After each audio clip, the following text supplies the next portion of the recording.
Hello everyone, आज हम लोग एक बहुत ही इंटरेस्टिंग टॉपिक गायनेकोमास्टिया के बारे में बात करेंगे। गायनेकोमास्टिया या मेल ब्रेस्ट या मेल बूब्स, इस प्रॉब्लम को लेके बहुत सारे यंग लड़के हमारे क्लिनिक पे आते हैं। अभी कुछ समय से ये प्रॉब्लम कुछ ज़्यादा ही प्रेवलेंट हो गया है और इससे बहुत सारे लड़के बहुत अंडर कॉन्फिडेंट फील करते हैं। उनको सोसाइटी में जाने में, निकलने में, लोगों से घुलने मिलने में, टी शर्ट पहनने में काफ़ी वो शर्मिंदगी महसूस करते हैं। इवन वो अपने वर्क परफॉर्मेंस में भी अंडर कॉन्फिडेंस दिखाते हैं, जिसके कारण उनका वर्क परफॉर्मेंस भी हैम्पर होता है। सबसे पहले तो मैं यही बताना चाहूँगा उन लोगों को कि गायनेकोमास्टिया कोई बीमारी नहीं है, इससे बिल्कुल भी घबराने का ज़रूरत नहीं है। कुछ लोगों में ये भी डर होता है कि क्या गायनेकोमास्टिया से कैंसर हो जाता है, ब्रेस्ट कैंसर। ऐसा बिल्कुल भी नहीं है और ऐसा कोई रिलेशन नहीं देखा गया है साइंटिफिकली कि गायनेकोमास्टिया से मेल ब्रेस्ट कैंसर का रिस्क बढ़ता है। ऐसा बिल्कुल भी नहीं देखा गया है। गायनेकोमास्टिया क्यों होता है ये भी बहुत सारे लोग पूछते हैं। इसके most of the time 90% of the time pubertal gynaecomastia होता है या फिजियोलॉजिकल गायनेकोमास्टिया होता है, जिसमें हमारे प्यूबर्टी के समय हार्मोनल इम्बैलेंस के कारण ब्रेस्ट का डेवलपमेंट हो जाता है। ये अलग अलग लोगों में अलग अलग सीवियरिटी होता है। किसी में ग्रेड 1 रहता है, किसी में ग्रेड 2 रहता है, डिपेंडिंग ऑन कुछ लोगों में काफ़ी ज़्यादा ग्रेड 3 ग्रेड 4 गायनेकोमास्टिया भी देखा जाता है। ये बेसिकली ये कोई भी डिजीज़ नहीं है। It is not a disease, it is just a physiological growth of breast. And कभी कभी कुछ कंडीशंस होते हैं जिसमें गायनेकोमास्टिया हो सकता है। जैसे अगर पेशेंट को अदर लीवर किडनी प्रॉब्लम है या थायराइड प्रॉब्लम है, कुछ मेडिकेशंस भी होते हैं जो गायनेकोमास्टिया कॉज करते हैं।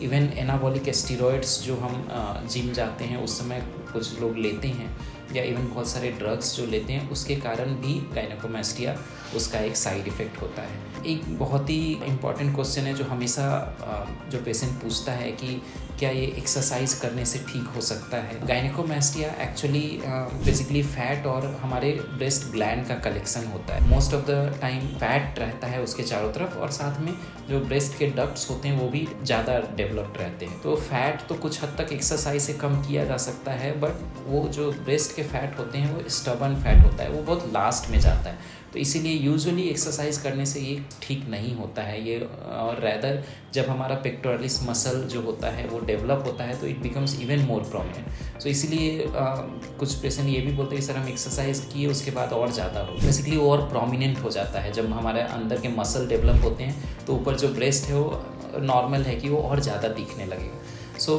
एक्सरसाइज करने से इसको ठीक नहीं होता है यूजुअली। गायनेकोमास्टिया का ट्रीटमेंट कैसे होता है? इसका बेस्ट ट्रीटमेंट जो है वो लाइपोसक्शन है।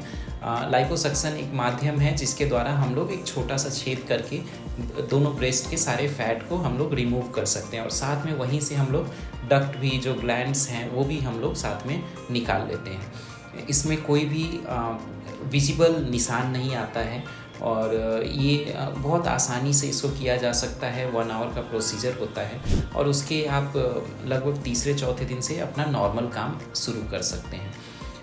ये सर्जरी किसे कराना चाहिए? ये सर्जरी हम लोग उन्हीं को करते हैं जो इस प्रॉब्लम को लेकर काफ़ी ज़्यादा कंसर्न है, और काफ़ी उनको डेफिनेटली ये बहुत आसान तरीका है। और कुछ लोगों में काफ़ी सीवियर होता है गायनेकोमास्टिया, उसमें खास करके हम लोग रिकमेंड करते हैं कि आप ये लाइपोसक्शन और ग्लैंड एक्सीजन करा सकते हैं। इसके बाद हम लोग जो लाइपोसक्शन करते हैं तो फिर हम लोग एक गारमेंट देते हैं जिसे अराउंड 15 डेज़ पहनना पड़ता है। और बहुत सारे पेशेंट हम लोग यहाँ पे सर्जरी करा कर गए हैं और अभी सभी बहुत खुश हैं, बहुत अच्छे हैं, अपने नॉर्मल वर्क कर रहे हैं, and they are all satisfied with the result. So मैं यही इस माध्यम से कहना चाहूँगा इस वीडियो से कि गायनेकोमास्टिया एक ट्रीटेबल कंडीशन है।